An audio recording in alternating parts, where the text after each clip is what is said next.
Ladies and gentlemen, welcome to another brilliant episode of XGR. I am the Fallen Angel, and I am your host this week. Did it all go silent?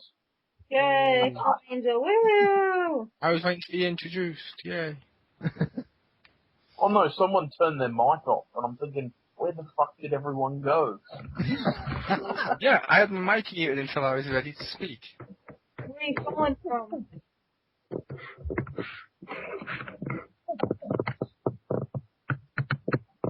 Ladies and gentlemen, I have with me today Richter the Hammer. Hello. We have Stacy. Woo! Pew, pew, pew, pew. And we have Chris, aka The Mole. But you already knew that. Bask in the awesomeness of momentum.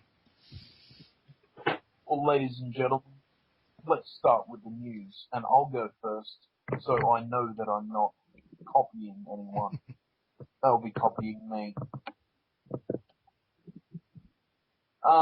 First up, we have from Counter-Strike Global Offensive. Some imbecile decided he needed to buy a in-game gun for $182.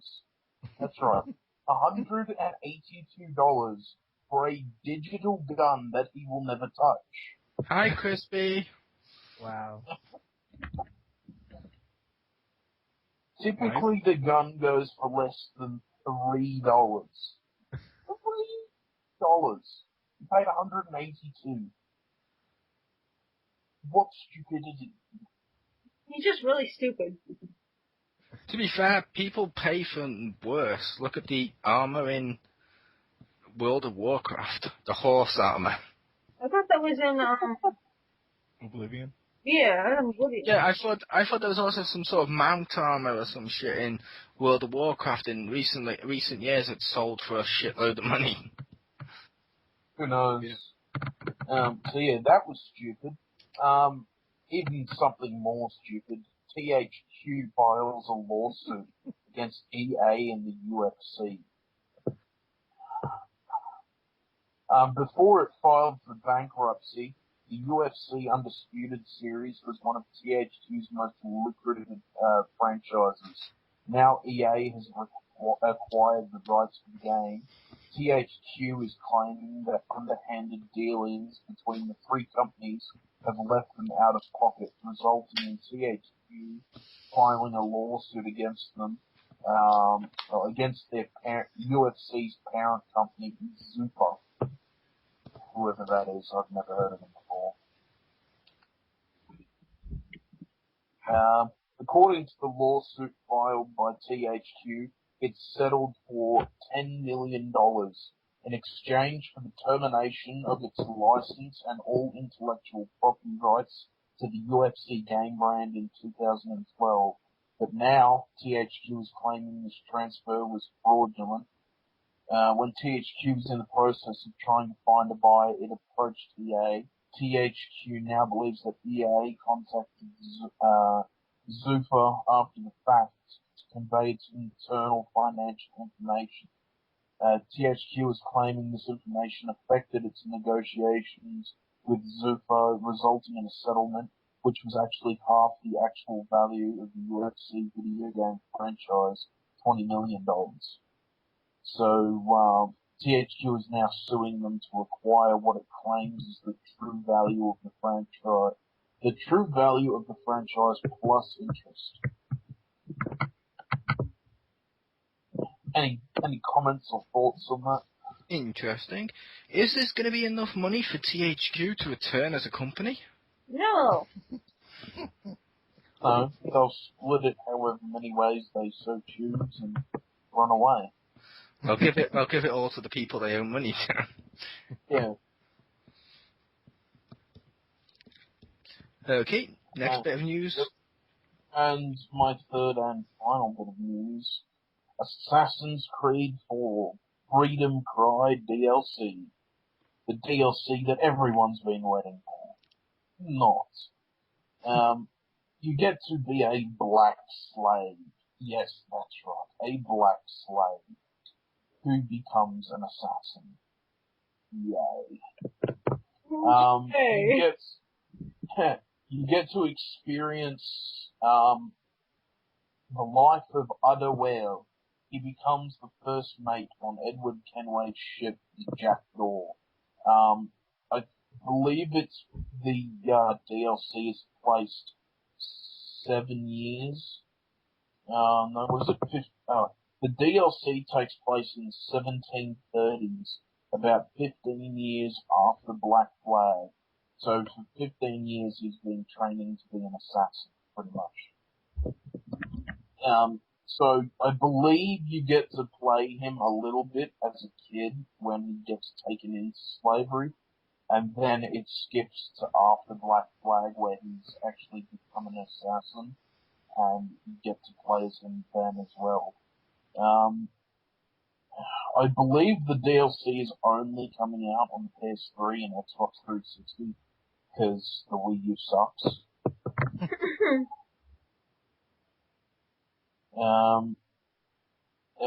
Apparently it's coming out before the game, surprisingly. I don't know why, but, and they're trying, apparently it's going to have some form of connection to Assassin's Creed 3 Liberation that is due to come out next year. Because we get a female assassin. Hell yes. And she's black. Let's start with a bunch of female assassins and Brotherhood and stuff, you know, that you recruited I in. don't give a shit. This is the main character. We're getting a main character, female assassin. How main character?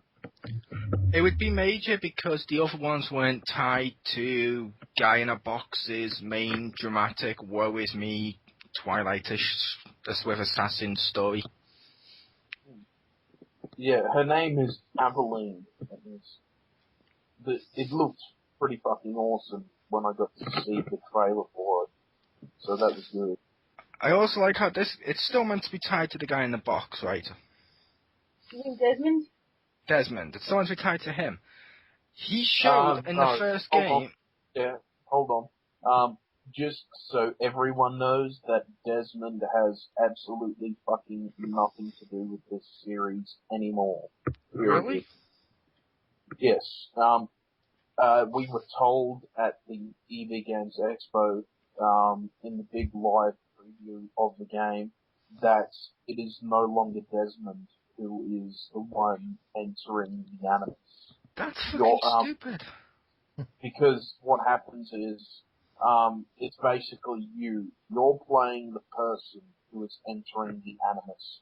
You get hired by some company in the future, like around the same time as Desmond, and they have the Animus technology, and you get to live as Edward Kenway. That's stupid, only because, at least in 1 and 2, I don't know quite with 3, because I gave up at one point, but it looked like they was building up Desmond's story to the point where you're going to see him become an assassin in the future setting. Yeah, well, eventually that would happen.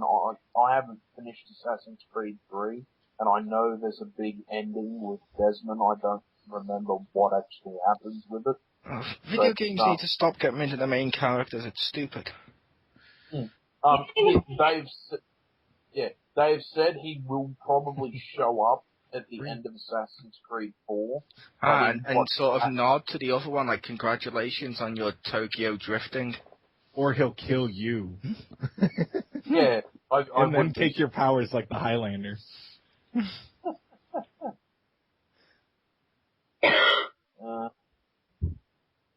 But yes. So, 2 games, a DLC. 1 cup.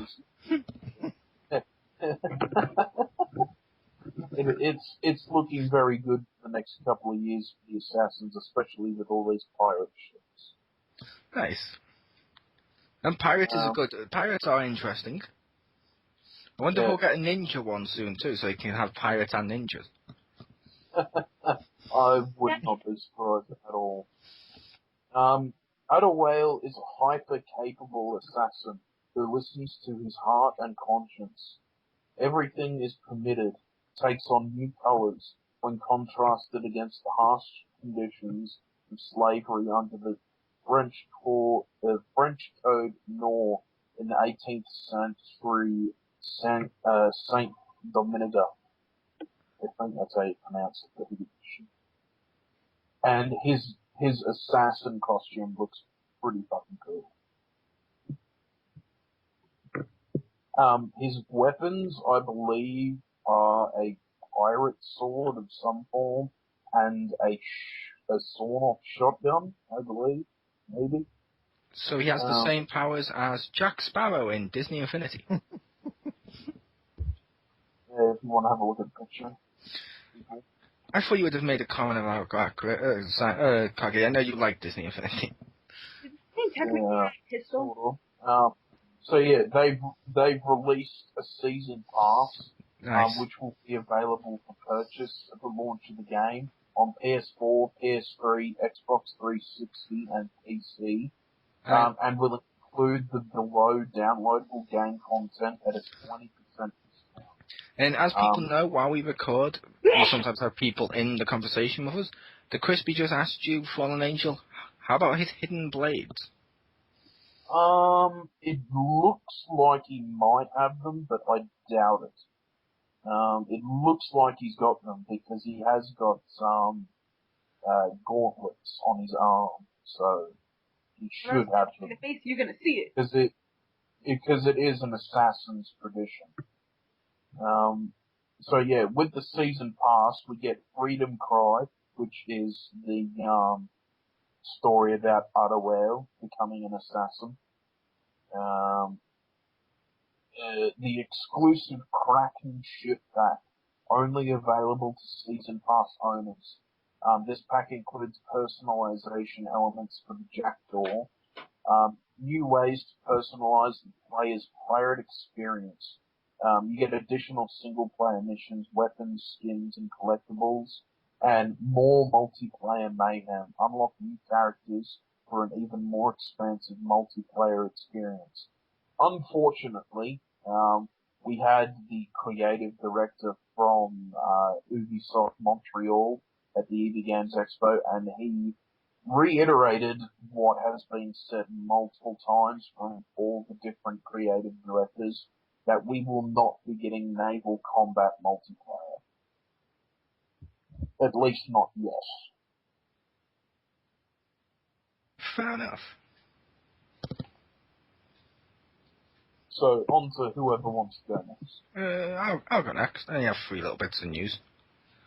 First is a rumor. According to the Japanese website NHK, the Pokemon Company is currently developing a brand new Pokemon title which focuses only on Pikachu.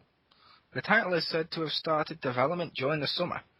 President and CEO of the company, name I can't pronounce, is said to appear on a Japanese TV on the 28th of October. With the existence of a new game in development apparently to be confirmed, the franchise's most recognizable pocket monster is rumored to be getting a slight makeover.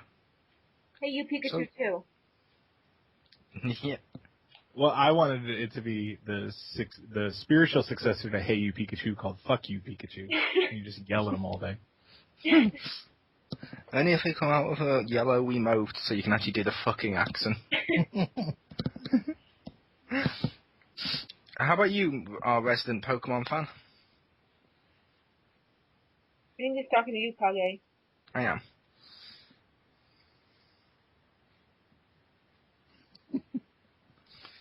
I like it. Is he gymming the news? Freaky, I love Pokemon. I'm such a dick. I had to do it.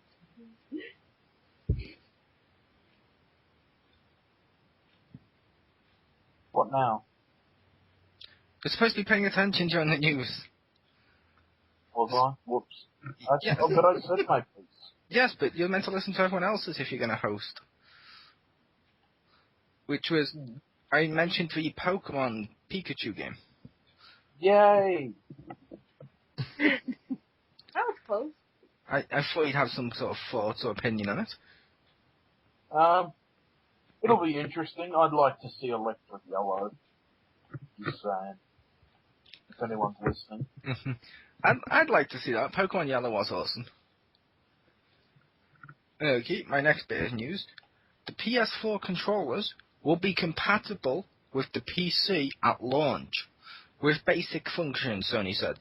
On Twitter today, Sony Worldwide Studios head Shuhei Yoshida, that's just, I can't pronounce his name, Shuhei Yoshida, said that the DualShock 4 analog sticks and buttons will work just fine. However, he did not mention whether or not any support will be necessary to facilitate the compatibility. The PS3's controller required third party in order to function, so this is pretty revolutionary. Now you can play all your Xbox game or your Microsoft exclusive games with the PC pad, or with the PS3 pad, with no irony done at all. Well, come on, it's pretty ironic that you can play DCUO, which is a Sony Online game, with an Xbox controller. Now it's ironic you can play Microsoft games with a PlayStation controller. Any thoughts? Cool shoes, bro. I thought you'd have a proper thought. It'll be nice for, so if you need a proper D-pad, you won't be reliant on the 360's not up to snuff D-pad. Yeah, I thought people playing like their Steam games may be excited for this, because now you've got a control pad to play your Left 4 Dead or whatever it is when you play. But anyway, last bit of news for me. Nintendo today has launched something pretty revolutionary in my opinion. They've launched an online store that offers a large range of games, consoles, gift ideas. It's an intriguing move as well by the regional team, offering its own online store of physical products, not just digital, alongside conventional retails. The stock is primarily focused on products developed and published and distributed by Nintendo, but there are some few examples of entirely third-party stuff. There's a fair broad range on offer as well, from current-day Wii U and DS consoles to some relative bundles that give the Wii Mini, but not the traditional Wii model, and pre-orders for rather attractive Legend of Zelda strategy guide. Set prices are typically what people would normally do. And it goes on, it says apparently we have more range in ours than you do in the North America counterparts as well. And they've also partnered with stuff like Tesco and Game in the UK to do this, which is why now the Game exclusive, and I'm using air quotes, of Legend of Zelda Ganondorf figure is now available on the Nintendo store too. Because, you know, they want people to buy that because no one's actually buying the Legend of Zelda Ganondorf's collector's statue thing, apparently. Yeah, because apparently it's not being scalped on eBay. Nope. I mean, it's weird. In America, it seems to have sold out. In the UK, everyone's like, no, we'll buy the regular edition. We don't need this damn statue. Oh, you have nicer people over there. We do. Which is why we didn't get your supercar edition of Grid or whatever it was. But I'm done with my news. Over to one of the two girls. I'll go. Okay, so basically I've been seeing a lot of, what? So you have no news. Just continue on. Yeah. So I've been seeing a lot of leaked PlayStation 4 trophies revealed, PlayStation 4 trophies leaked. So basically all this stuff is, they have all like the trophy strategy guides on how to, like, immediately if you get your PlayStation 4, like, if you want to get all the trophies immediately after, cause, you know, you have to get the trophies for other people. It's not just about getting trophies, it's how fast you can now. So, like, for the game, I don't know, the PlayStation room or living room thing or whatever the fuck it's called. Or play wall or whatever the fuck. I don't even know. Anyway, we got the first 4 trophies on what to do. Can you try doing the news again, but enthusiastically, not like you're being forced? Sorry. I like you're being forced because it doesn't feature Pikmin or Zelda. You get 4 trophies. Yay! I would point out the irony in the news we read is supposed to be news we're interested in. I love getting 2 trophies just for playing the game with another player. Yeah! Badass! That's one of them right there. You get a trophy just for that. But basically the whole strategy guide. Do you get one for putting up with Marcus Shadow yelling at his game? Yeah, and also there was a whole thing about the trophies, new style, new look of how the trophies look. Well, they look exactly the same. I've seen videos of them. Basically, you get that little ding, you get the trophy figure and the name of the trophy next to it. But there's a bit of text underneath the name of the trophy, whatever it is. It says, "You got a trophy," just to inform you that if the trophy symbol didn't inform you already that you got a trophy. The words are, "You got a trophy," is underneath it. It actually also looks a little bit more streamlined than the previous one. I said a little bit. I saw the videos too. They were up on IGN earlier. Yeah, but like they really don't look any different. Like not really, like significantly. Well, to be fair, I'm the wrong person to say that.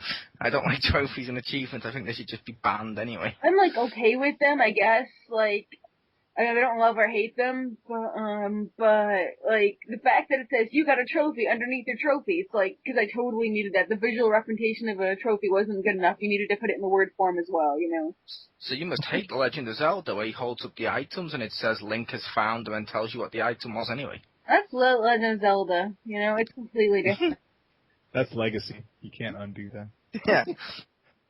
We'd be mad if he didn't do that.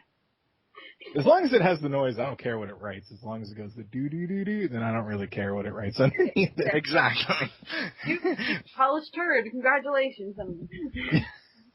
Speaking of polishing a turd, when is your Legend of Zelda HD Let's Play going to go up? Well, actually, since you mentioned that, I had the first episode and I've had it for a while, but I just actually recorded it today. And I converted all the footage, so maybe I can get like the first. I want to release it when I already have like 4 episodes up, because I want to do it in like a bundle. Like I have a whole bunch of episodes at one time to release. So fair enough. Yeah, so I want to get like the first 4 up. So maybe like today or tomorrow or the next day, I'll have like the first like 4 episodes up. Cool.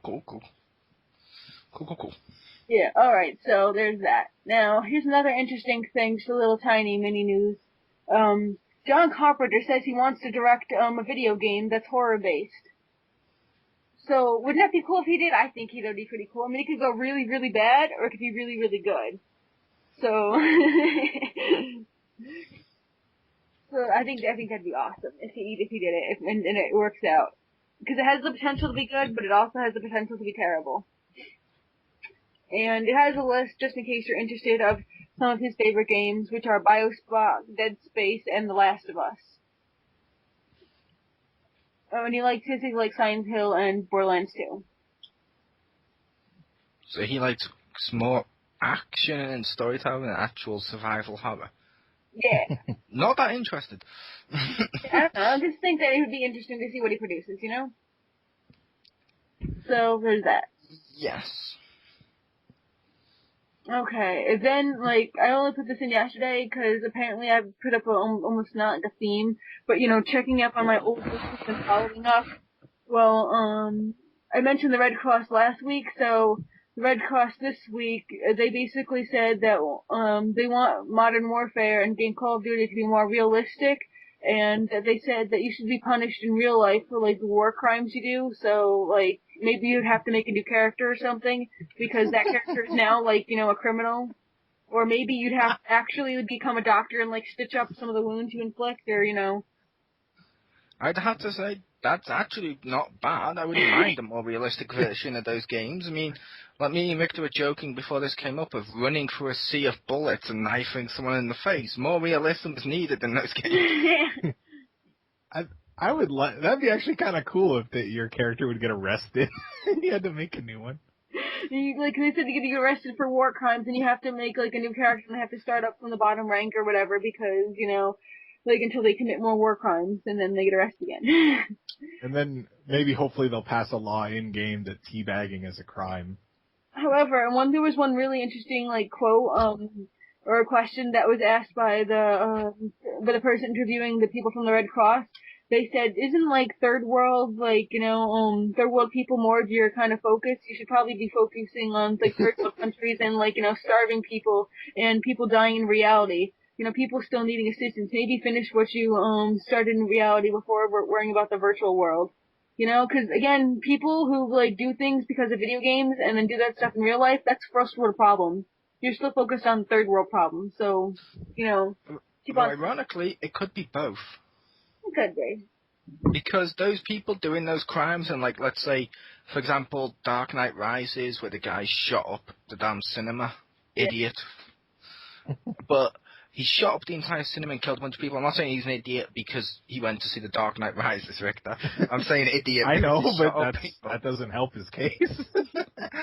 But I'm a horrible person. You are. But each one of those people he shot up could have been blood donors or something like that. Would have gave blood, which would have helped with the third world. Yeah, but until like someone in the third world somehow has a video game and starts shooting up like other like little starving kids, and like puts them out of the misery from starving, that's when I'll really take. You're not familiar with how symbiotic relationships work. What affects us affects them. What affects them can affect us. People aren't really going to care until it directly affects them, because, like... Okay, think of it like this, Stacey, to put it in terms you might understand. Think of it like episode 1 of Star Wars. Nothing's going to change. We're like the people on the surface of Naboo, and they're all Jar Jar Binkses. I'm just saying that I understand, but I'm saying nothing's going to ever actually change within a system of government or any kind of establishment until it's directly involved. Until something is directly involved. Anyway. Fair enough, it's maybe a little too philosophical for XGR. Anyway. We don't have enough weed to debate that. God, this reminds me of my friends got really high and they said, when does the bread go into the toaster and become toast, man? What does it become while it's in the toaster, man? It's all crazy. I was like, oh my God, I just want to hear you. It becomes, and then you put on children's programming and then they became silent. When the bread is in the toaster, it is called Schrodinger's toast. Schrodinger's toast.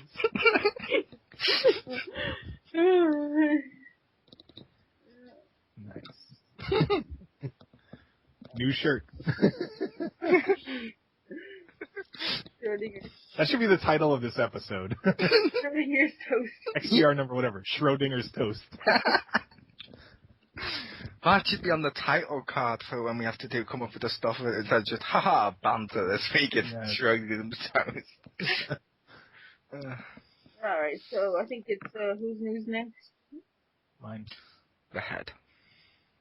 Mr. Head. Alright, first up, there was a man in Phoenix that was finally caught after 2 years after he basically stole more than 650 movies from Redbox without being caught. Yeah. Damn, there was a man in Phoenix for 2 years. Is that why James is so uptight? And he's stealing too. At least I'll give that back there. But basically, yeah. So they caught him, and he's in jail facing 49 charges of theft and trafficking stolen property. So basically, what he'd do is get an untraceable credit card and use it to, rent the movie because it's like $2 to rent a game or $1 for a movie. And then he would just sell the game or the movie to like GameStop and then use the store credit to buy a gift card and then sell the gift card to people for money. And then the money would fuel his meth habit. So see, there's a big cycle. It's the video game equivalent of laundering money. Pretty much, yeah.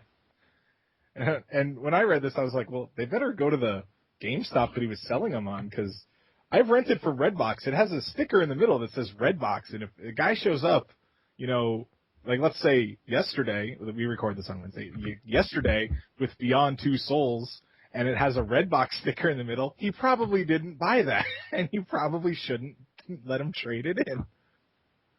Unless they take the sticker off. It'd still be residue. I don't know how easy it is to take those off, but I know that purchased some of the old like Hollywood Video and Blockbuster games. What's and all those this? stickers are What's really all this? on there. What's all this sticky residue it's left on Beyond Two Souls? Well, Alan Page is legal now. I don't, I worked at GameStop.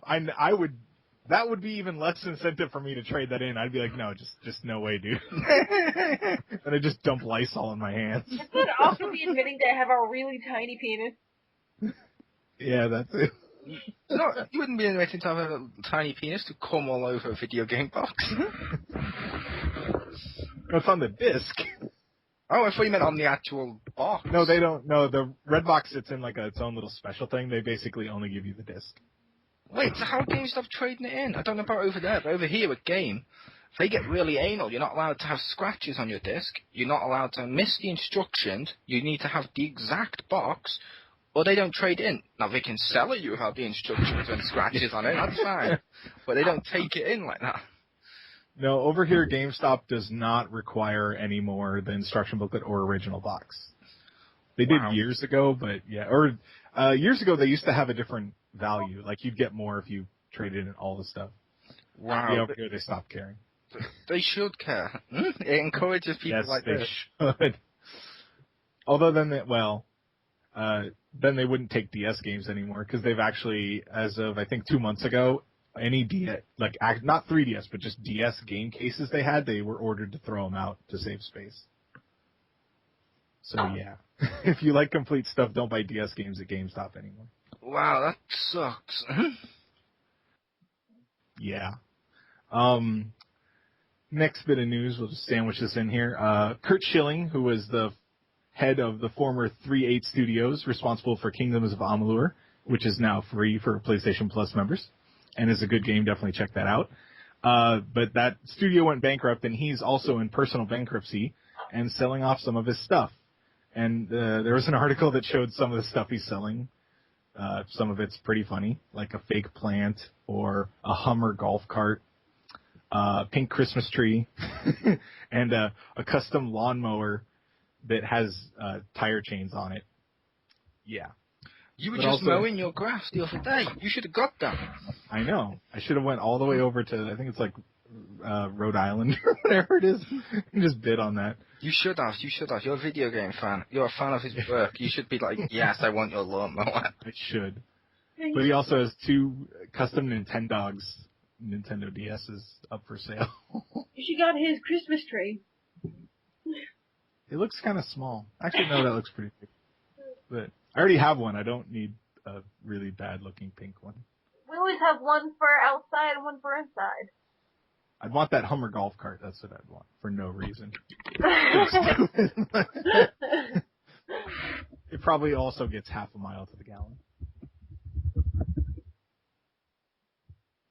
And then last I have 2 little Squeenix newses. But Square Enix has started a new thing called, I think it's called Square Enix Collective.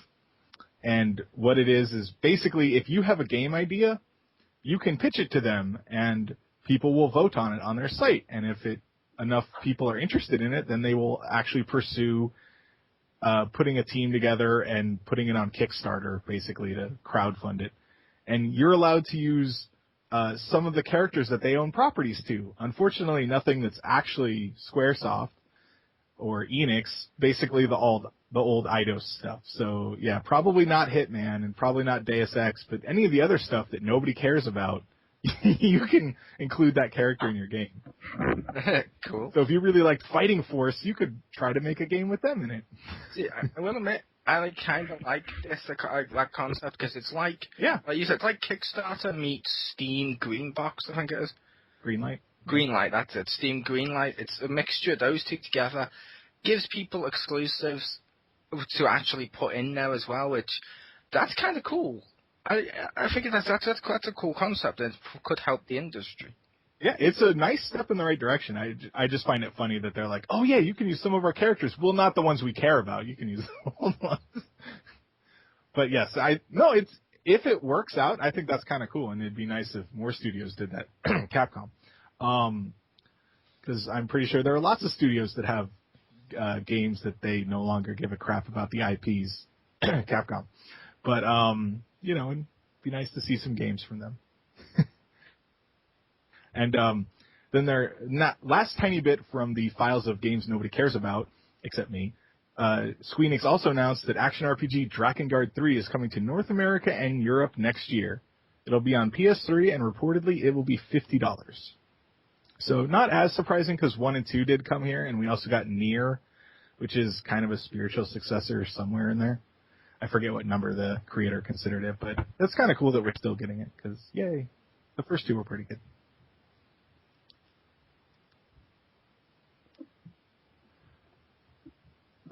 And that was all my news. I will be right back. The phone is ringing. So, while Fallen Angels away, shall we move over to catch-up? Sure. Okay, take us away. Pew, pew, pew, pew, pew, pew. Okay. So basically, I've been playing 3 games. First one is Binding of Isaac. I'm still unlocking new stuff in there, and it's ridiculous how many combinations of things. Because even though I play the game so many times, each time I play is still a new experience because I get new combinations of all the items and power ups and stuff. So it's just really, really fun. My favorite one is getting a magnet on your head because that's Magneto. So then you can have all the items just float to you, so you don't need to really blow up anything or cross gaps. So that makes it so you don't need other power ups, and it's just really fun. Magneto didn't have a magnet attached to his head. His whole know. body is magnetized. That's the joke. See, it's ironic. That was Batman. But that's the name of the power up. It's called Magneto. Anyway, so that's one of my favorites. My brain hurts. It's by the same people who made Super Meat Boy. Really, what do you expect? Anyway. That's the sound of my head exploding. It's a tiny explosion. Anyway. Nice. She fights back. She does. So, the next game I've been playing is obviously Wind Waker HD, because I've been a let's play of it. And that is really, really fun. And just gonna point out, I pointed this out to Marcus Shadow a day ago. If you're familiar with all the little statues you put the pearls on, the pigment, the blue one has a mouth, the red one or orange one has a nose, and the green one, which is substituting for yellow, has ears, just like the pigment. So I thought that was interesting that the statues were kind of like the pigment, you know? I'm trying to think what time they came out. I'll have to look it up, but I just thought that is really interesting. And where's Jim when we need him? Yeah. But to look up something. But another thing that's really small, but I really, really love, is all the monsters now have glowing eyes, and it really makes them just not scarier, but more intense and more sinister, they're more evil, you know? And it's really cool. They have these little tiny yellow glowing eyes, and it's awesome. So I've been playing that. It's really fun. And I got my first Tingle bottle, which I found near the beach on Wind Waker, was it the Windfall Island, and it was a picture of Tingle, and it says "Nice tights, bro." That was the message in there. So that was fun. So, at first, I thought you said Tinkle bottle, and I started to giggle because I'm 6 years old. So now bro gamers are playing The Legend of Zelda now that they made it easier? That seems wrong. I think Tingle, he hangs out with lots of bros. Yeah, don't you know? He kind of owns them bros, in slavery.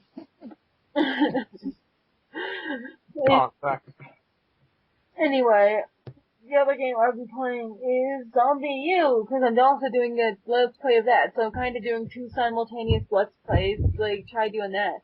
It gets kind of crazy. So I've been playing a lot of Zombie U, and I've been dying a lot, so that kind of sucks. So you haven't been playing 2 games well? Well, there's this one point where, I went down this ladder, Well, I didn't mean to go down the ladder because picking up the Molotov and going down the ladder were the same button. So, like, I went down the ladder. Yay. Yeah, and I went down the ladder accidentally, and I knew if I went down the ladder, since they were two helmeted zombies, like, you have to, like, 3 whacks each of them to get the helmet off, another 3 whacks to kill them. You know? And, I will say games need to stop doing that. yeah, it was all the same I'm sick of games where it's got like multiple buttons like that for one action. Yeah. And when you go to do one, it fucking like I think it was in one of my Legend of Zelda ones where I was trying to read a sign and he presses it and he fucking jumps over the sign and off the fucking cliff. We did that in Dead Rising 2, didn't we? Yeah, we've done that in Dead Rising 2 as We were well. trying to, like, pick up the other person or something. We kept picking up the item. We're like, no. Yeah, but Yeah. it's directly caused by, like, death. And, like, it's not like Legend of Zelda where someone just picks you up and puts you back where you were. This, I had to fucking start the whole, like, that was the end of my Survivor. That's it. Like, I had to fucking go all my shit back. And I lost all my shit because I couldn't get it, because I couldn't get back down there. Because, goddamn, as soon as I pressed that X button, you're like, you killed me. I'm already technically alive, but you killed me. You just killed me. There's no way I could possibly not, like, die in that situation. All because I'm gonna pick up a Molotov. It's like I said, lots of games do that from like Legend of Zelda that. I think God of War did it once or twice, and it's like they need to stop doing that. Even if it doesn't kill you, it's still equally bad game design. Yeah, so... Well, the wrestling games, I think they've gotten a little better, but were pretty notorious where the same button was like run, climb turnbuckle, leave ring, and pin. Yeah, it was. So I'm going to pin this guy, go up the top turnbuckle, no! Press again, he jumps off onto the outside, you're like, no! Yeah, like when you said, one year it was the same button to leave the ring as it was to run. And if you used to press it, you had to be within this certain range or it didn't work. You'd be like, okay, I'm going to leave the ring, and you were just slightly off as you'd run into the rope and bounce back. You're like, oh shit, boom. You'd end up farther forward than you started. Yeah. You're like, no! So that's what I've been playing. Cool. And now he's returned. How about you, Kage? What have you been playing this week?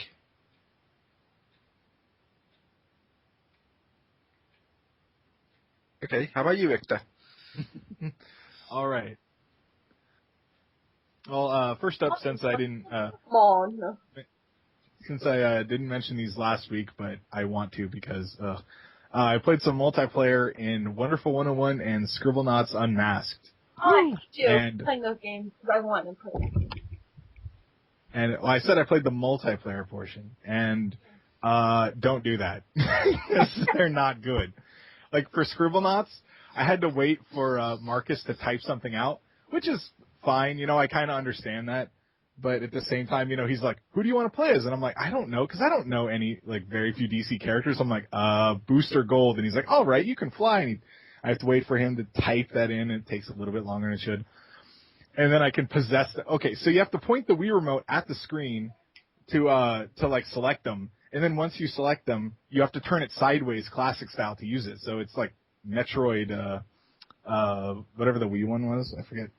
Other M, thank you. Yeah, the hard one, Other M. Yeah, where you had to where you moved with the pad and then like, oh, gotta shoot a missile. And then you gotta like turn the remote around. It's just kind of awkward to do that. And if the character I was controlling died, then he'd have to type another one. So if it's in the middle of a fight, that's not gonna work.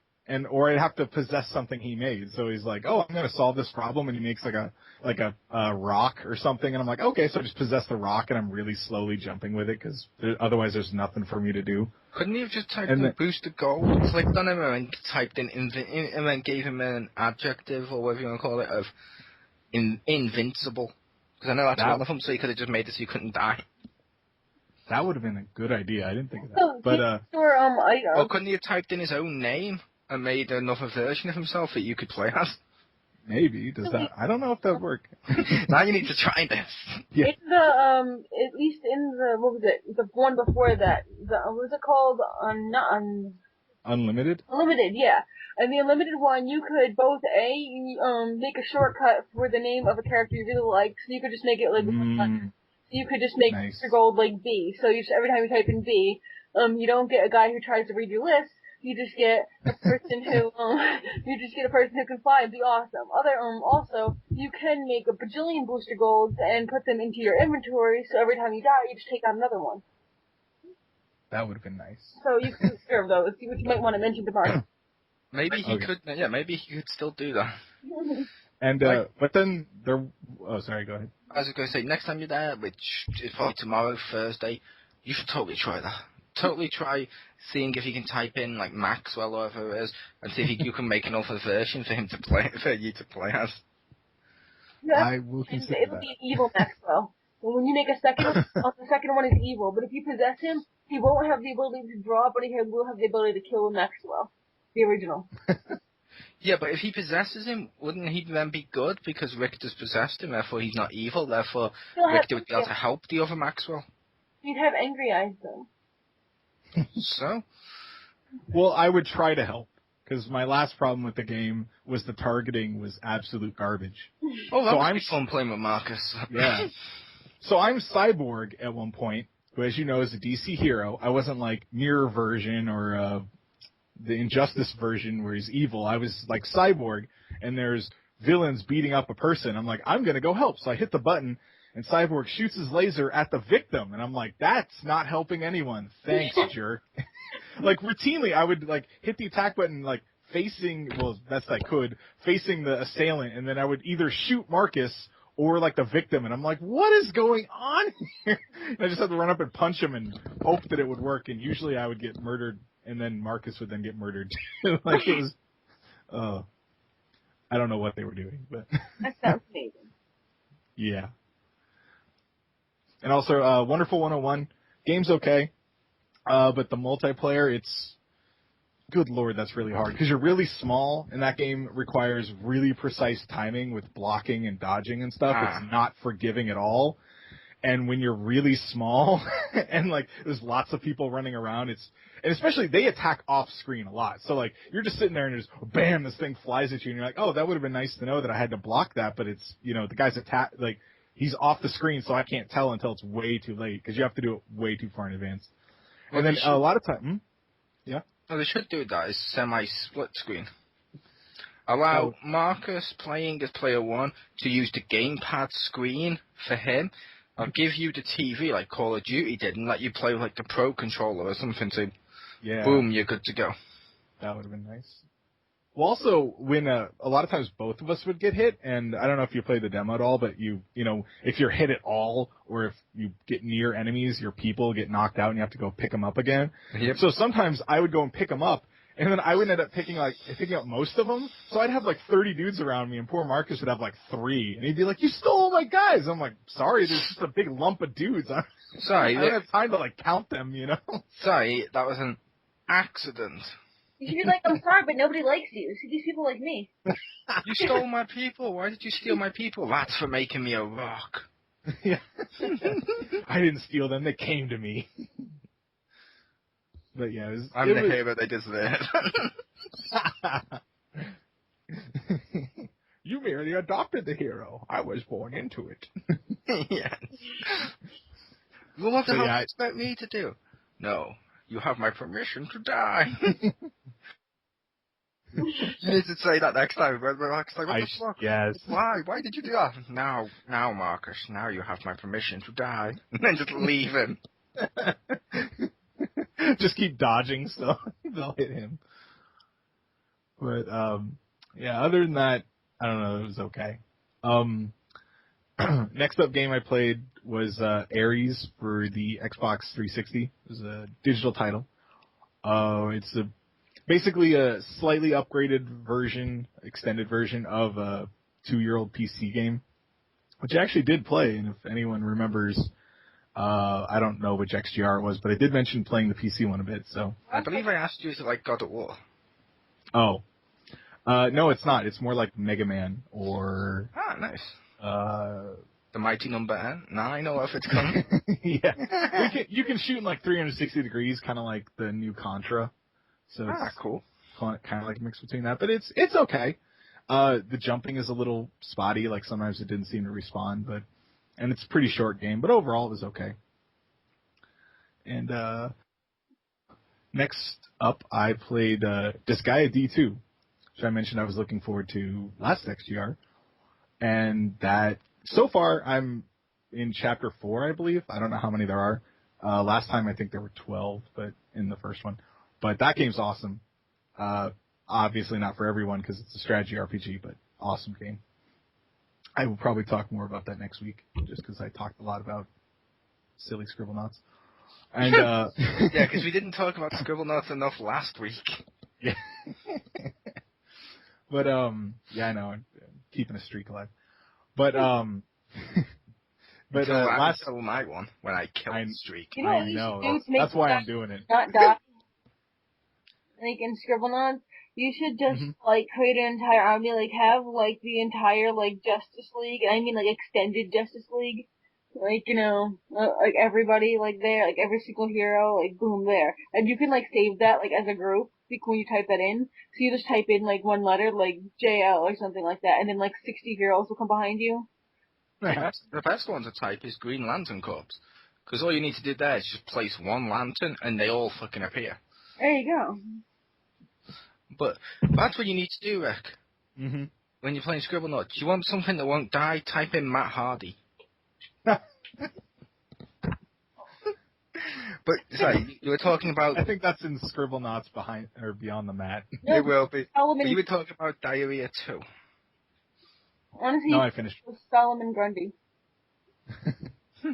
But the last game I played, which I was very happy to, was the Kamen Rider game for PS3. Ectophase, activate! Exactly.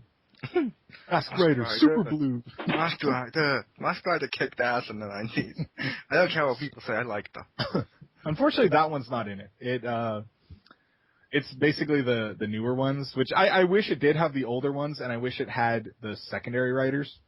But it does have the primary writers and their forms, and the different forms have different special attacks and sometimes different like combos. So it's actually pretty extensive for main writers. How awesome would it be if they had Masked Rider and his Japanese counterpart, where if you play basically with the English one, like our games give you Japanese voice actions, you play as him, it gives everyone an American accent.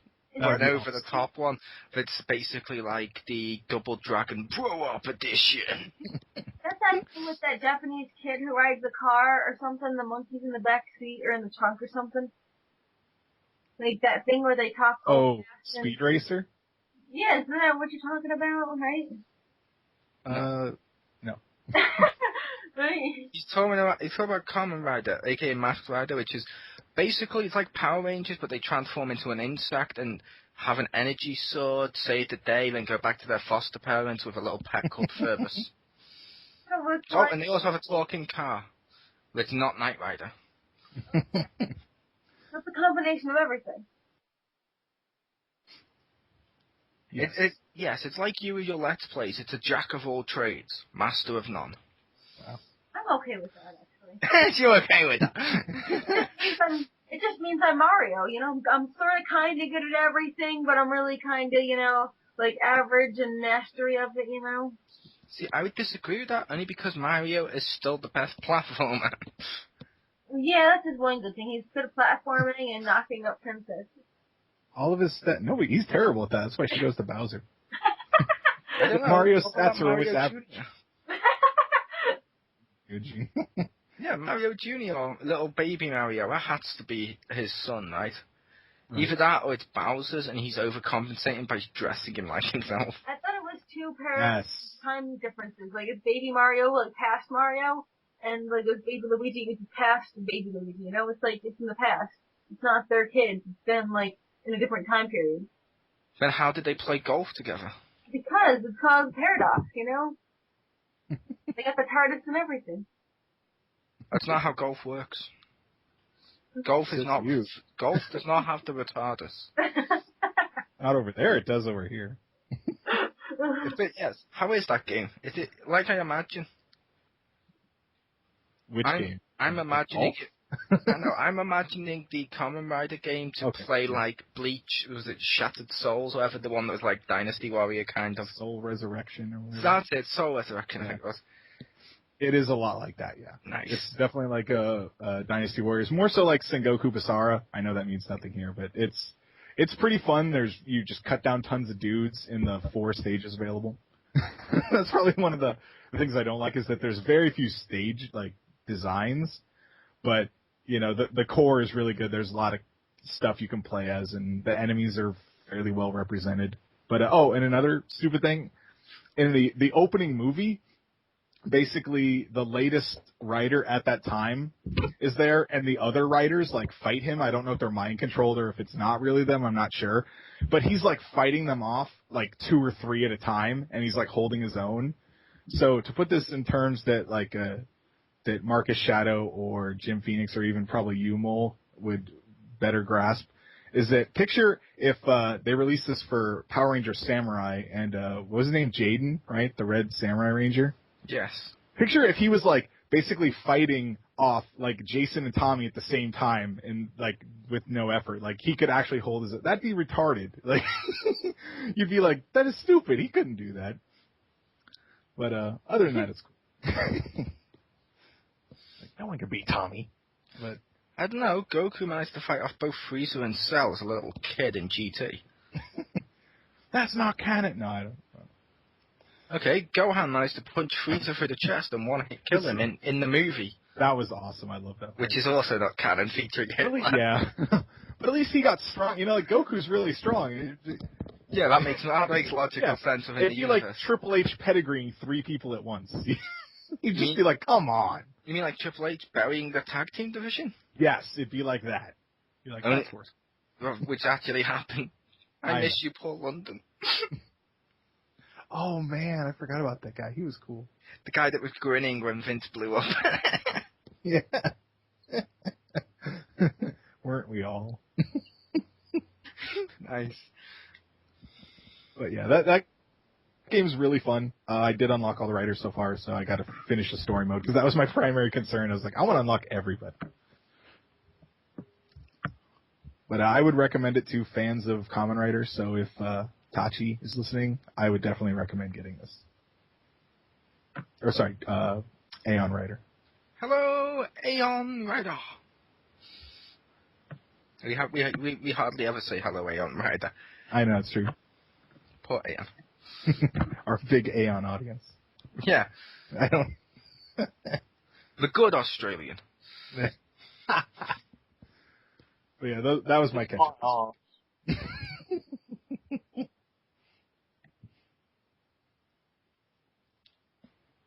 So does that mean it's over to me? Yep. Yes, what's the topic of discussion? No, we haven't. I've got to do my catch-up. Oh, alright. Don't rush this, woman. The catch-up discussion is going to be Fallen Angel at the EB Expo 2013. Okay, cool. I played one game and one game only this week. And I know Richter hates this. He's going to break the streak. Grand Theft Auto 5. It's awesome. Unlike the other one, you get to play as like 3 different characters, which that's kind of cool. Each one has a unique personality. There's possibly 4, I may not have got to there yet, but so far I'm playing as 3 unique characters. Each with a unique personality, like there's Michael, the ex-retired jewel thief, there's Trevor, the like hick, there's Franklin, the like gangster wannabe guy. Kind of cool. Isn't the 4th character the online person? I'm not sure, because I know the online person is you create your own guy, but yeah. I'm not sure if you get to play him offline or not, because I've got an arrow pointing down, I haven't used it yet, but... Yeah, I thought they said that was supposed to be the online guy, but I obviously don't know for sure. I have not played it yet. I'm not sure either, but the online, I haven't played much of it, it's kind of fun, but the stuff you can do in single player and some of the realism and little touches they put in it is just so nice. Like, you can pour petrol all around the floor, or gasoline for you Americans. Pour petrol all along the floor, shoot it, and it lights a trail where the gasoline is like an action film. It's kind of cool. You can flip cars and they all crush right. There's just so many small touches. Plus, it's had my favorite mission in any Grand Theft Auto game yet. Apparently there's other ones later on, and some people said that they got kind of repetitive, but I was like, most games do, and if there's only a handful, I don't care. Grand Theft Auto 5's first heist mission. I've played Payday the Heist and stuff like that, which is kind of cool, but this one, Rick, you actually go there, you scope out the environment, you take photos of the security camera first, then you come back in a different disguise, because you have to. Well, first of all, you have to go and get like the fumigation van, so you got the skies. Then you have to go and get the knockout gas and stuff like that. Then you split up with 2 characters at a time because the third one wasn't available. But you go with 2 characters. Franklin goes along the rooftops in his disguise and Slow starts to like pitch and throw all of the like knockout gas through the air vent ducts, so they go up through it and knock out the people in the store. You then go through. You then have to break all the glass inside there and each little the jewelry thing and swipe all the swag. Before that, you've also got a list of people that are helping you on this mission. Like, one of them is the hacker, and the better hacker you've got, the more time you spend inside this place. So you have to think and, like, what do you call it, delegate your team correctly. So I just bought the best of each one. I was like, fuck it, I'll get a small amount, but fuck it, it'll help me. Bought the best of each one. Then, when you stole all the jewels, you're then going on bikes, trying to chase and run away from everyone. You get up to the van, you then get into the van, and you have to, like, knock all the police cars chasing your team away when you're going through sewers, and it's awesome. It's, like, just an awesome mission. It's, like, the best mission ever. Nice. It was. Online... Please tell me you're gonna... Oh, okay. So, you go. Well, I was hoping you were gonna tell the online story that you told us. I will say online, yes. I have had some fun with online a little bit. Not much, because I haven't played it much, but I had a guy kidnap me. Well, not kidnap me. Yank me out of my car and shoot me in the face. I hear him on voice go, this guy's a noob. I'm going to get his money because he's a low rank. Then I hear, oh, crap, he hasn't got any money. He must have put in the ATM. Damn, I guess he wasn't a noob like I hoped. Then he steals my custom car. Yeah, the custom car, one of the features I was told to put in there was some anti-theft stuff. I put in a tracker so I knew where it was. As he's in my car, I ran here and go, oh shit, right as I drove down at full speed when I saw him at the edge of the road in an Optimus Prime style truck, and it's like, as I beat the horn, it just plowed straight into my own vehicle, knocking it onto the track, but then got hit by a train and killed him. I was like, okay, it destroyed my vehicle, but it died with pride. I wish there was a share button. That's like one of the greatest things ever. Like I said, the game itself is so fun, and there's so little details in there. Like I mentioned to Rick before the hour, like if you shoot a cop in the leg and he goes down but still survives, another cop grabs him and carries him to safety so you don't kill him. That's just a neat little touch. But when you go in the water, your clothes get wet perfectly. There's just so many like little realistic stuff. It's just awesome. Pretty cool game. Everyone needs to check it out. And I know we didn't talk about Grand Theft Auto 5 too much, and I've gone into a little bit of detail here. I will say, because this game's popular enough, I may break my rule of not doing reviews unless it's like a week or two after the release for this one, because fuck it, it's Grand Theft Auto 5. Most people probably still want to get it. Yay. Yeah, I look forward to playing that at some point in the future. Yeah. Now I will say driving is improved. I will also say the driving's improved. Mm-hmm. The shooting's a little better in this one. It's still real. It's realistic, which not everyone likes, but I like it because it's like a slow but realistic thing. Of like, okay, this is how much realistically I would take to pull out a shotgun. Mm. It's not like, say, a shooter game where you just pull out through everyone and then you're done. Mm. And the driving, while being more arcadey like the original, still has some realism in them. For example, how do you take turns in those games, Rick? In the games? Yeah. Usually the parking brake. Okay. You're not like for me. A big enough turn. You're not like me. In the old ones, and I still do this today, I never turned like that. I just turned full speed at the corner. Now because there's still in the car into the wall. Yeah, now because there's still some element of realism on there, just a little bit. When I do that with the car, it fucking twirls all the way fucking around or flips over and shit. Like, it happens every time. And flying a plane's pretty cool. They added a small little feature to flying a plane I love that didn't seem to have it in the 4th or 3rd or anything like that. Mm-hmm. When you're flying, you press in the left stick and it drops the landing gear. You press circle onto a landing slick of the airport, and it zooms in so you can see where it is. As you let go, and it slowly slows you down so you can land the plane and put them in your plane garage. Nice. Yeah, kind of cool. But it was, I'm done with that. Over to the Fallen Angel. Finally. So, since my games I played will pretty much coincide with the discussion topic, I might as well just do it all in one go. Yay! Yay. So this weekend just gone, I should say, I headed down to Sydney in New South Wales, Australia. Yay! Yay, video games! Boo, Australia. Yeah, to attend the EV Games Expo for 2013. So overall, it was a really fun experience.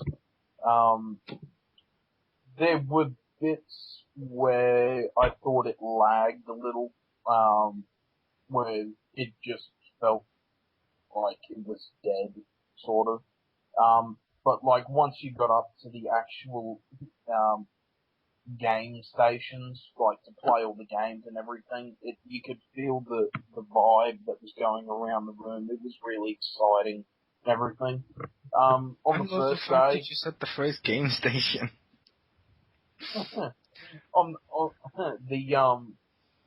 the first day, I ended up all I did really was just wandered around and talk to a bunch of the different companies just about the games that they had. And I ended up playing Swap Force and Disney Infinity.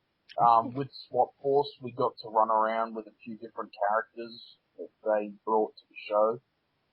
And it was really quite interesting because I did play it on the Nintendo Wii. Did you get to touch the figures and like swap them over so you got the combos? Yeah, Nice. yeah, we got to use Tree Rex, which is one of the Giants figures. We got to use a couple of the different swappable characters. I did end up receiving a big poster, and it's got all the available figures. We get 2 swappable characters for every element. We get a Series 3 for every element. We get a Series 2 for every element. And then we get 2 brand new ones. What are And the 2 then we new also- elements? No, we get 2 brand new characters for every element. Oh, sorry. And we get a light core character for every element. In total, there is 56 characters to collect. And out of that, there is 16 of them are swappable. So we've got 256 different characters in 16 characters. So that'll be quite interesting to play. With Disney Infinity, we got to play a demo version of the of the Toy Story playset.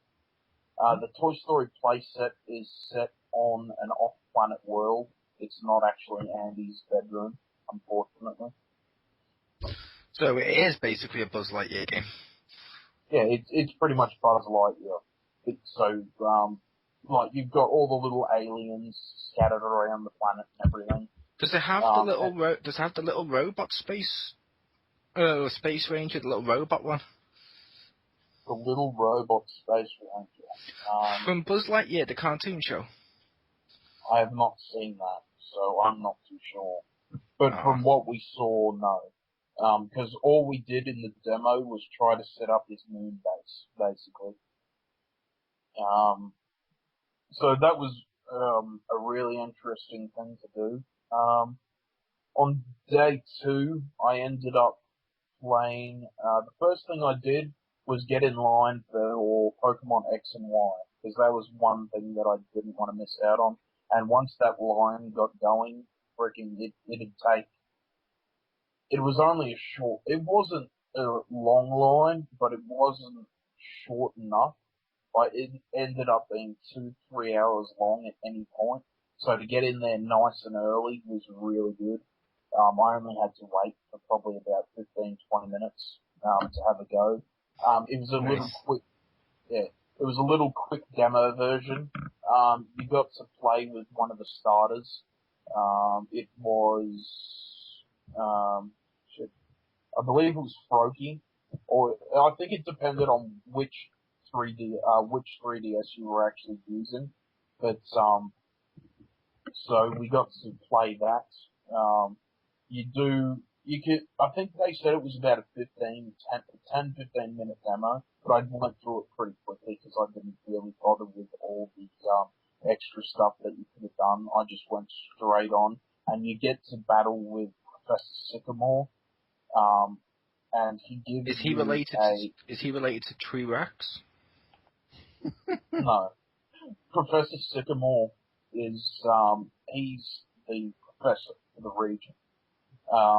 Wait, And Professor Sycamore's a professor? Yeah. Whoa, He gives spoiler! He gives you a level 100 Mewtwo with the what is it? The Mewtwo Knight Y. So he battles against you, and you get to Mega Evolve your Mewtwo and beat the ever-living shit out of his Pokemon team. So that was quite fun.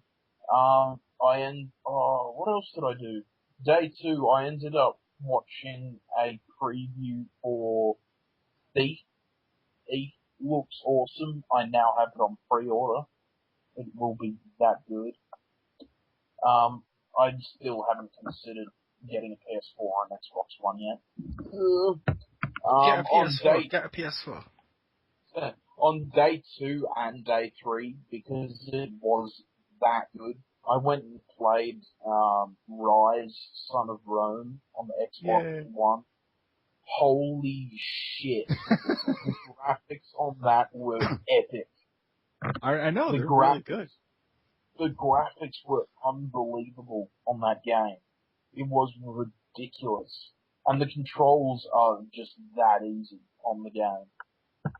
We got to do a little demo fight. We were in, we were in the Colosseum, and we got to face off against a bunch of different level characters, or NPCs in there, and, you get, paired up with, someone else in the room who's playing the same thing as you, so it's a 2-player thing.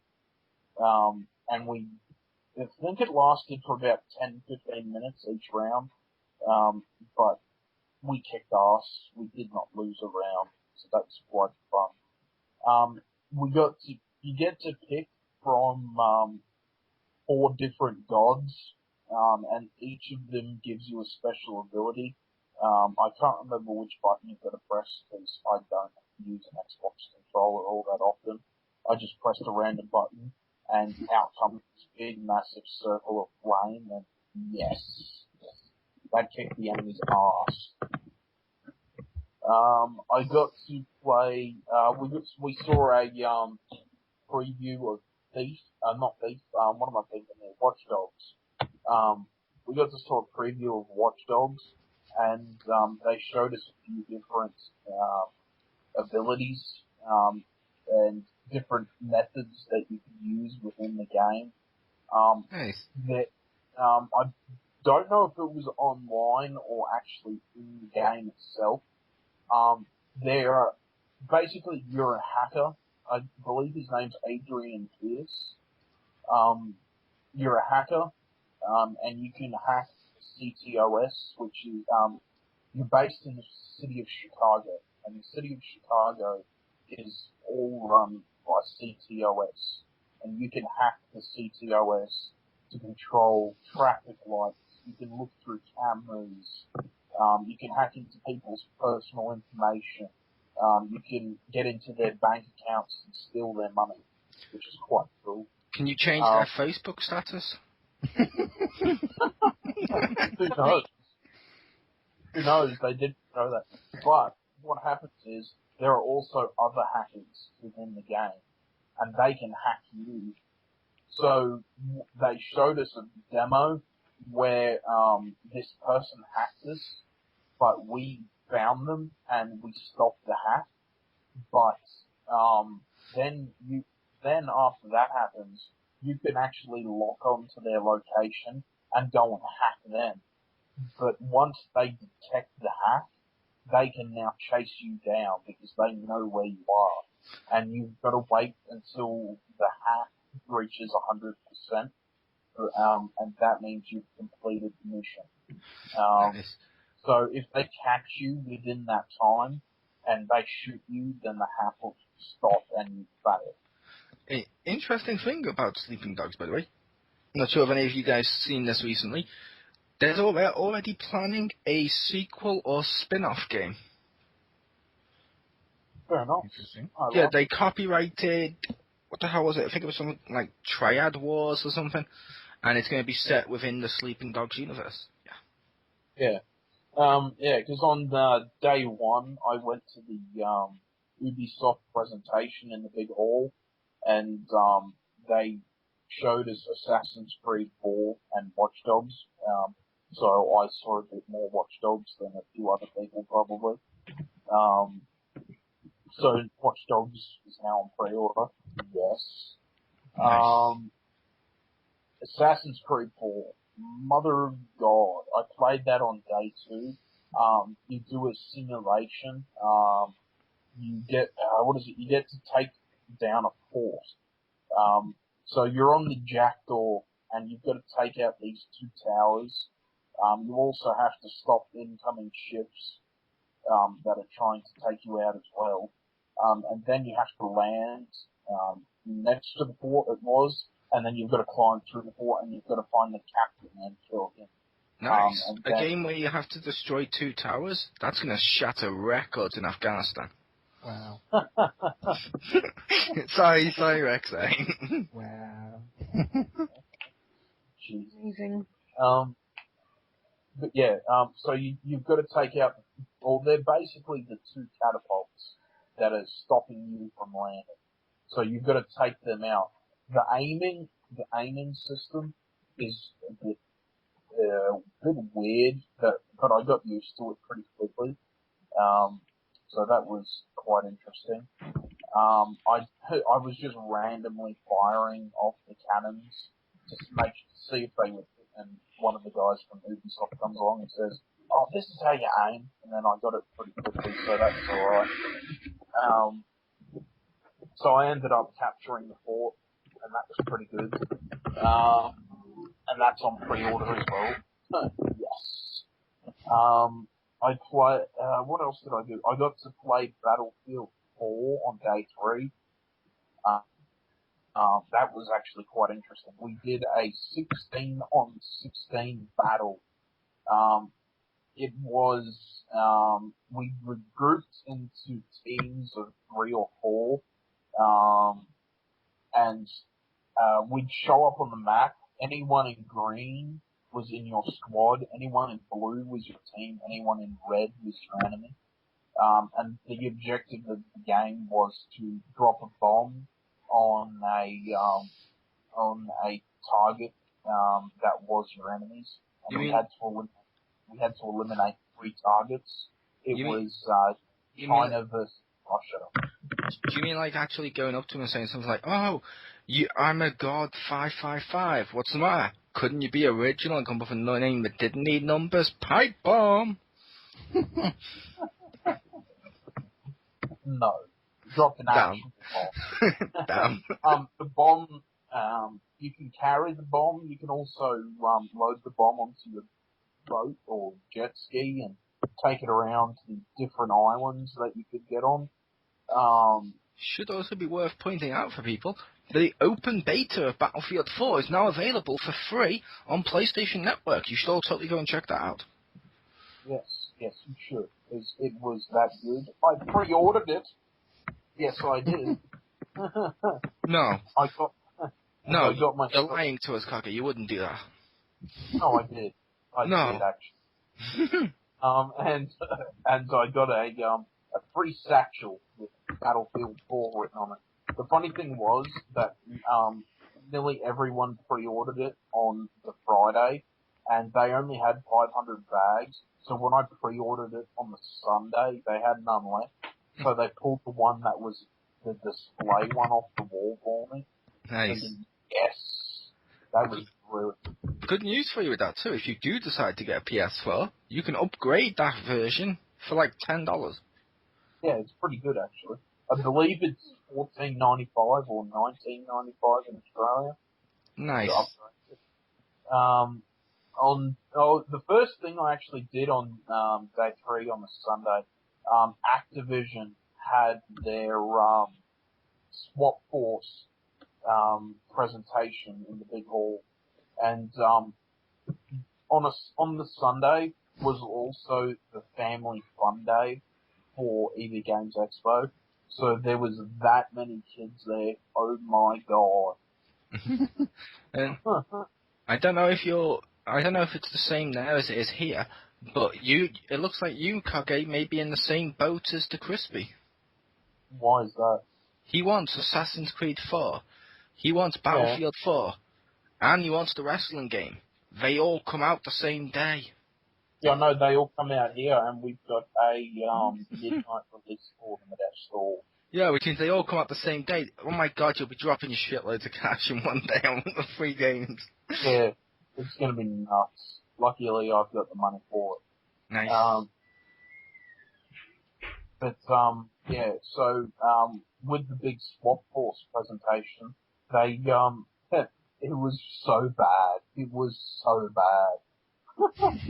They, up on the big screen, they had, Master Eon, and they had, Chaos, and they had the guys behind the stage voicing them. So, they came up on the screen, and when the guys at the back were actually talking, the mouths were not moving correctly and all this sort of shit. It was hilarious. So it's like Mighty Morphin Power Rangers. Heyo. But yeah, so they got a couple of kids up on stage, and they got to play one of the levels on Swap Force. And we had one of the hosts of one of the big TV shows over here as the presenter. Like they were going through all the different sorts of characters you can make in the game. Was it Harold Bishop from Neighbours? No, it wasn't. It was Pip Russell from Totally Wild. Oh, they couldn't even spring money for Bishop money? What? Harold's awesome. So yeah, and when everyone left, we also got a special edition, Skylander, just for showing up. Hell yes. We got a Dark Edition Gil Grunt for Skylanders Giants. Nice. So that's cool. So that'll go with our Dark Editions that we get for the pre-order for Swap Force. So that will be cool. And that one will be staying in its box, because it will not come out. Just like my, what else did I get? I got I got a gold version of Trigger Happy, I believe it was, and I got a special edition of one of Giants, for WWE. Did they give you any Disney Infinities? No, they did not, unfortunately. Ah, I hoped you'd get that Wizard Mickey.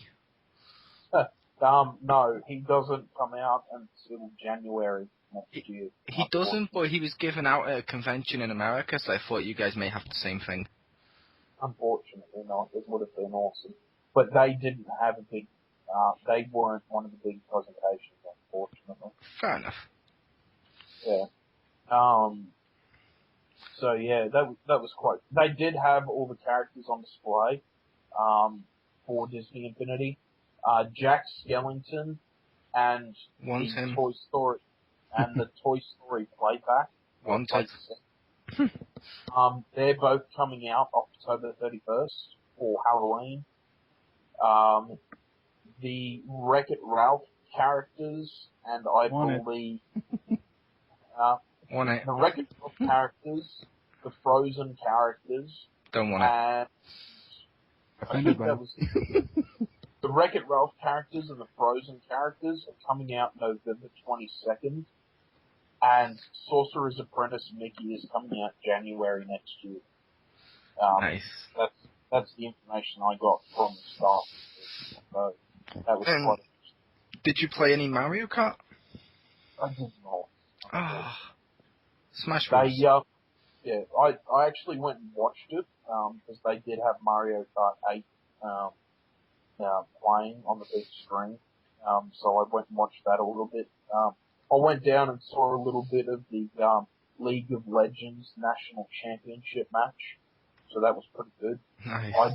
I unfortunately didn't stick around for the, FIFA 14 National Championship match. That would have been interesting to see. Unfortunately, I really wanted to, but, I didn't stick around for the video game parade, but I have seen a lot of photos from it and a bit of video, so that was quite good.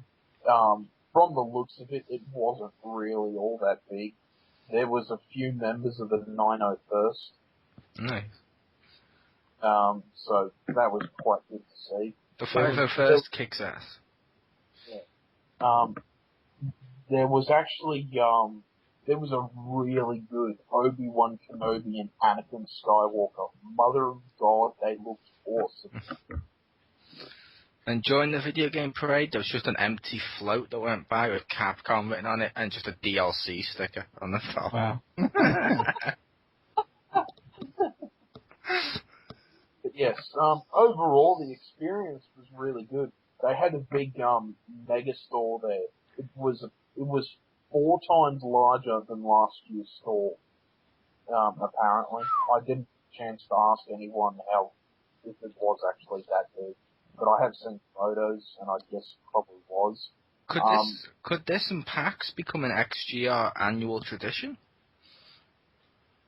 Who knows? Because they're talking about in either next year or the year after, they're going to be actually bringing it up to Brisbane, so it'll be a lot closer for me. Because they want to make it like Supernova, where it goes through Melbourne, Sydney, Brisbane, and maybe over to the western side of Australia as well. So who knows? That'd be actually quite good. What else? Next year, actually, for the EV Games Expo, they're having, they've got it sectioned off. They've got the EV Arena, which is where they do all their big presentations. They have the Community Hub, where they have, like, all their homegrown gaming, the Mega Store, and, like, all the local products, comics-wise, games-wise, and all that. And they're actually building a brand new pavilion just for that next year, specifically for EV games. So that's going to be really good. So the gaming area that they currently have is going to be twice as big next year. Nice. So they can have a lot more people show up next year, which is going to be really good. Where am I? I'm just trying to find a picture. Twice as many people will be either really good or really bad. Because just think about the Pokemon Z and whatever the fuck comes after that. Yeah, well, I'd really like to find out how many people actually showed up this year for the EV Expo. According to Wikipedia, it was 10,900 and 213. And do it again, except pretend you don't have a soul, and you'll sound just like him. It's possible I wasn't reading Wikipedia, I was just reading today's date of the 10th of the 10th, 2013. Okay. I'll let the audience choose. Champ Chong showed up over the 3 days, so that was quite good. Hi, Marcus. Wow. But yes, I didn't actually get to see him. I don't even know who he is. So. Wow, well, like in his wiki, they just keep saying wow. That's my new shirt. It's your new catchphrase, wow. And on the back, wow. And on the back, haha, banter. Yes. No, isn't it hashtag Manta? No, it was just haha banter.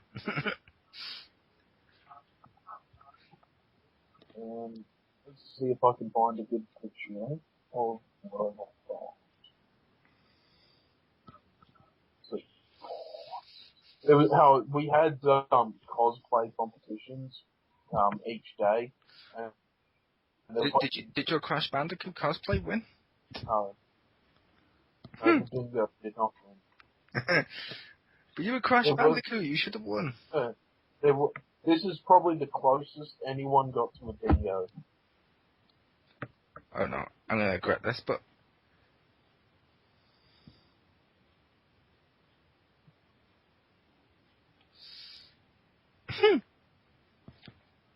Is it? Wait, dressing up as a dingo, isn't that considered blasphemy in Australia? Isn't that like your holy animal, like the cow for like India or something? Oh. Yeah, or the cockroach for New Yorkers. Yeah. The Or the pigeon. the PlayStation, the PlayStation and Xbox stands were actually two levels. They had some of I believe they had PS3s and Vitas set up on the first level of the PlayStation one, and then up the top they had the PS4s, so no one could actually take pictures of them. And they did the same with the Xbox. They had that all behind walls, and they had security everywhere, and I mean everywhere. I also want to say thank you to the Fallen Angel. When he mentioned Battlefield 4, that reminded me of the beta, so I told everyone, I turned my PS3 on, and I've gone to the beta, because, yeah, I clicked beta before when I was playing GTA 5, and it was pending, it didn't go up, and I was like, oh crap, I just remembered I hadn't downloaded that. It's now downloading, and it's installing by the time that's happened. Woo! That's good to know. Yeah, and there's another picture down the bottom there for you, of Obi-Wan Kenobi and Anakin Skywalker. I do believe they are members of the 501, so... 504. I'm Revan. How did you not mention Revan, Kage? I don't know. I see Revan, and I think I see Vader. Who the heck Yeah, is... there was a really good beta. There was a really good Deadpool as well. Deadpool was quite awesome. What else was there? Oh, there was a whole bunch of the guys from Battlefield 4 all dressed up, and they had a big Battlefield 4 tank sitting at the front of their display. That was quite awesome. The Australian EB Games Convention. Never before have I seen such a wretched hive of wombats and dingoes. We must be cautious. Yeah. That's the tagline for that bit G sent us for Obi-Wan.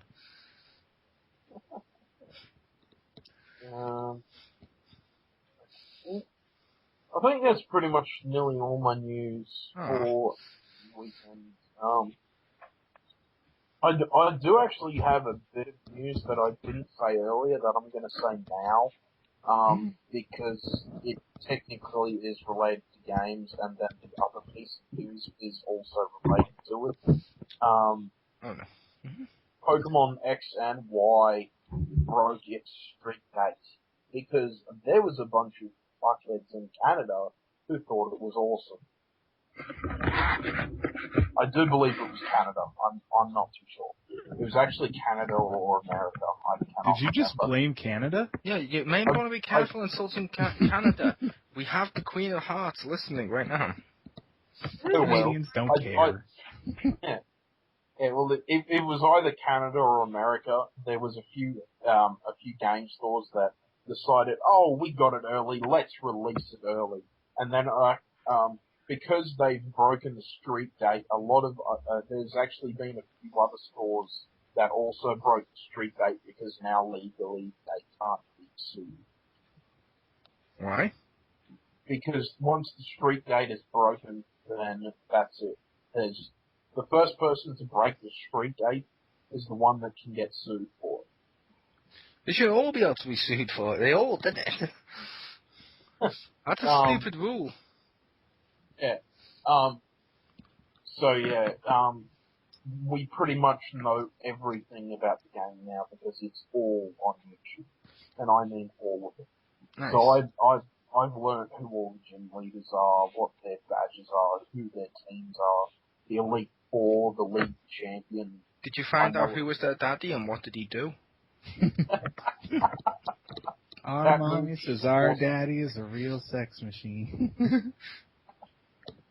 That movie is quite awesome. But yes, and also in relation to Pokemon X and Y, on the 17th of October, so 7 days from now, we get to see Pokemon X and Y anime. It's going to be epic, and we get to see Blaziken with his Mega Evolution. I'm looking forward to seeing what's meant to be on Pokemon TV, as it's called over here, which is an official site. I'm looking forward to seeing the Pokemon Origins in English. Pokemon Origin, I believe, what is it, a 4-episode special? Yeah, I'm waiting for it all out when I'm probably going to get that. Or watch it. Yeah, because that actually looks really interesting, surprisingly. And hopefully X and Y is the last time we will ever see Ash Ketchum. Is he going to die? Because no, he's going to wake up from his coma. Yeah. Because I want them to reveal that Giovanni is his dad. Yes. That's what everyone wants to see. And I want Ash to hook up with this new chick that he's traveling with. Because they're childhood friends. What did you say? You said Brock is the new chick. It's Brock and Drag. It's James and Drag. Not our James. The Team Rocket James. I was going to say, I thought our James in Drag was Stacy. Heyo. I was hoping she'd go, wow. I think she said, I hate you. I'm not sure, but... That's her shirt. Yeah. I just wanted to make sure she was still paying attention.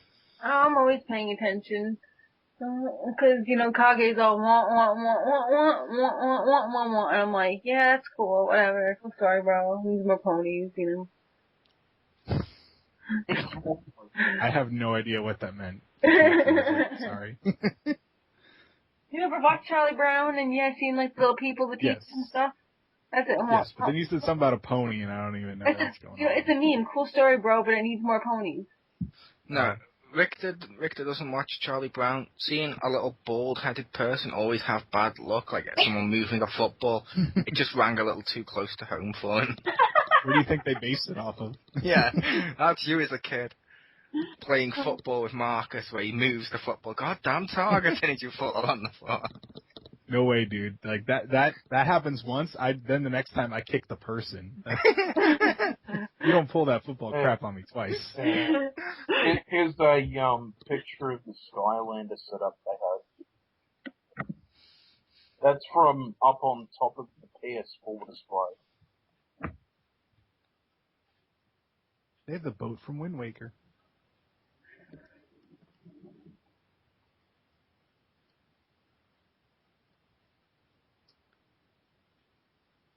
They even had the Game of Thrones chair.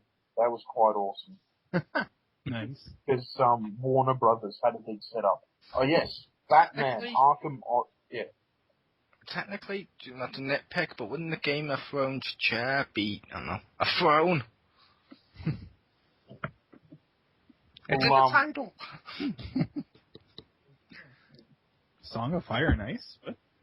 Yeah. Yeah. But yes, Batman Arkham Origins.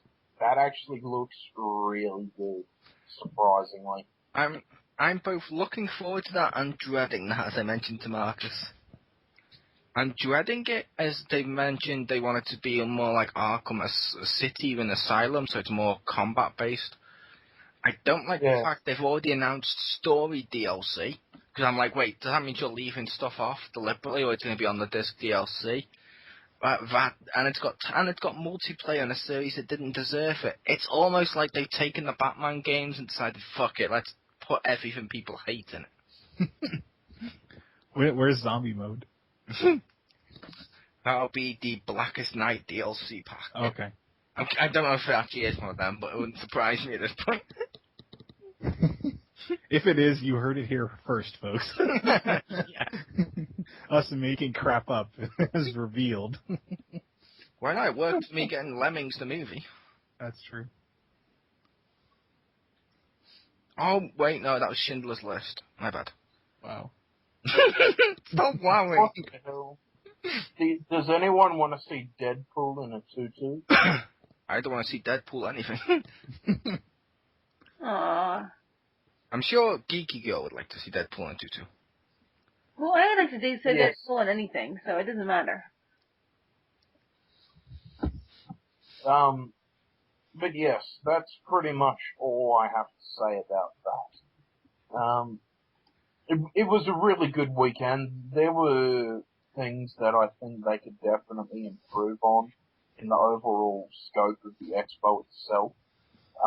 But I believe this is only like their second or third year doing it. So I did speak to a few guys and girls that had gone last year, and they said it was a massive improvement over what they did last year. So that's good to know. So hopefully they once again improve on what they've done this year. All their staff were brilliant. Just with their organisation, it was really good. But there were things that they can definitely improve on. Like just walking around, it just doesn't really feel gamey, I suppose. Fair enough. It sort of just lulls in certain points. But when Did you say lulls or lulls? lulls, L-U-L-L-S. Oh, I thought you were doing LOLs. Wow. That's not my fault. I was honestly thinking Resident- he was laughing out loud at the fact they didn't have the game stuff. My bad. That's okay. But you're going next year. I don't know, because I'm going to Morphicon next year. But you don't have any association to any Power Ranger related products. You really mixed up over there. I do. But no, take us out. Alright, ladies and gentlemen, this has been another brilliant episode of XGR. In the morning. Yeah, in the morning. It was about time. It was about time that came back. Led to you Yeah. by the Wonder Down Under. Yeah. The only fallen angel. Brought to you by the dingo that definitely ate that baby. Alright, see you next week.